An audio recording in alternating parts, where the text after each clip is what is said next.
Hello বন্ধুরা, তোমরা সবাই কেমন আছো? আশা করি সবাই ভালো আছো। আজকে আমি একদম নতুন একটা রেসিপি তোমাদের সঙ্গে শেয়ার করছি। এটা আমি আমার শাশুড়ি মার কাছ থেকে শিখেছি। পুরো রেসিপিটা তোমরা দেখো, আশা করি তোমাদেরও খুব ভালো লাগবে। আর ভালো লাগলে আমাকে কমেন্টে জানাবে। দেখো, এটার জন্য লাগছে আমার 1 বাটি বেসন। এখানে আমি ধনেপাতা কিছুটা কুচিয়ে নিয়েছি, 2টো পেঁয়াজ ছোটো ছোটো ডুমো ডুমো করে কেটে নিয়েছি, রসুন। দেখো, বেসনটা আমি ঢেলে নিচ্ছি বাটিতে। এবারে এর মধ্যে আমি এক এক করে সব দেখাবো। দেখো, লঙ্কা কুচি নিয়েছি, রসুন নিয়েছি, আদা বাটা নিয়েছি, গোলমরিচ, নুন, পেঁয়াজটা দিচ্ছি।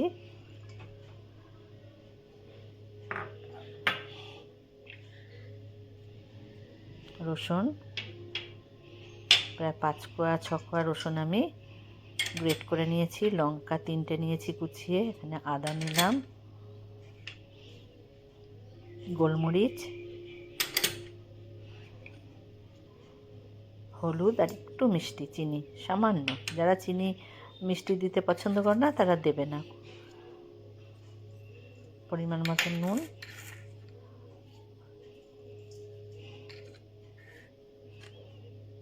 ধনে পাতা কিছুটা কুচিয়ে নিয়েছি, আমি কিছুটা দিলাম, কিছুটা রেখে দিলাম।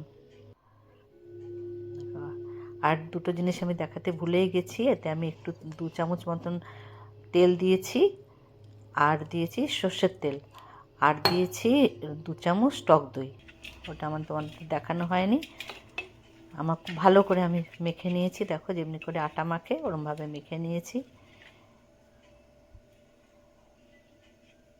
তেলটা অবশ্যই দেবে মাখার সময়, কেননা তেলটা না দিলে ভিতরের জিনিসটা সেদ্ধটা হবার পরে যে একটা সুন্দর দেখবে, বুঝতেই পারবে তোমরা একবার পুরো, তাহলেই তোমরা বুঝতে পারবে। এবারে আমি গরম জলটা করে তার মধ্যে ওটাকে সেদ্ধ বসিয়ে দিলাম। এবার আমি গ্রেভির জন্য নিয়েছি এখানে 2টো পেঁয়াজ, দেখো, আর একটু আদা, আর 4-5 কোয়া রসুন, আর 2টো শুকনো লঙ্কা। দেখো, আমার সেদ্ধ হয়ে গেছে এটা। জলটাকে আমি রেখে দিলাম। দেখো, সুন্দর সেদ্ধ হয়েছে। এটাকে আমি চাকচাক করে কেটে নিয়েছি। ভিতরটা দেখে বুঝতেই পারছো এবারে কেন আমি তেল দিতে বলেছি তোমাদের। তেল আর দইটা দেবে। আমি প্রত্যেকটা ভেজে নেব, ভালো করে ভেজে নেব। তোমাদের যদি ভালো লাগে তোমরা অবশ্যই এই আমার চ্যানেলটাকে, যারা নতুন তারা সাবস্ক্রাইব করে এগিয়ে নিয়ে যাও, কমেন্ট অবশ্যই করো। দেখো, সুন্দর করে আমি ভেজে নিয়েছি প্রত্যেকটা। আর বেল আইকনটা প্রেস করলে আমার সমস্ত ভিডিও তোমরা দেখতে পাবে। জিরে, গরম মশলা ফোড়ন দিলাম, এলাচ, দারচিনি, লবঙ্গ ফোড়ন দিলাম, দিয়ে আমি বাটা মশলাটা এখানে দেবো।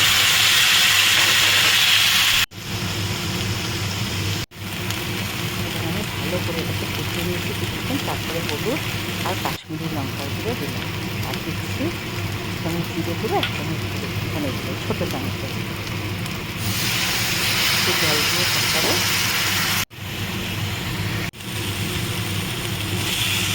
কিছুটা কষানোর পরে আমি এতে একটা টমেটো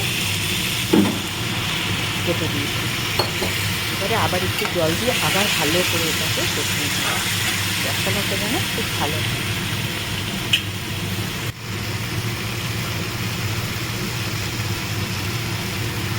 পরিমাণ মতো নুন দিয়ে দিলাম।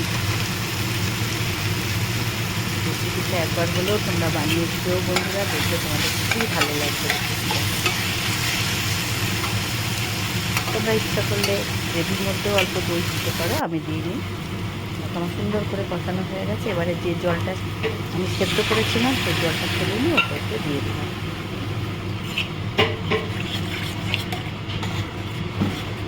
ভালো করে মিক্স করে নিয়ে আবার আমি জল দেবো। এখানে একটু গ্রেভিটা যেন একটু বেশি ঘন যেন না হয়।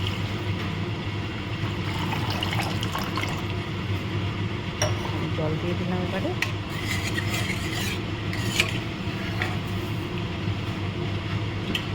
তোমরা নিজেদের পরিমাণ মতন ঝোলটা যেরকম রাখতে চাও সেরকম আন্দাজে জল দেবে। যখন ফুটে উঠবে তখন আমি এগুলো দিয়ে দিলাম, বুট বাসনিগুলো দিয়ে দিলাম এতে।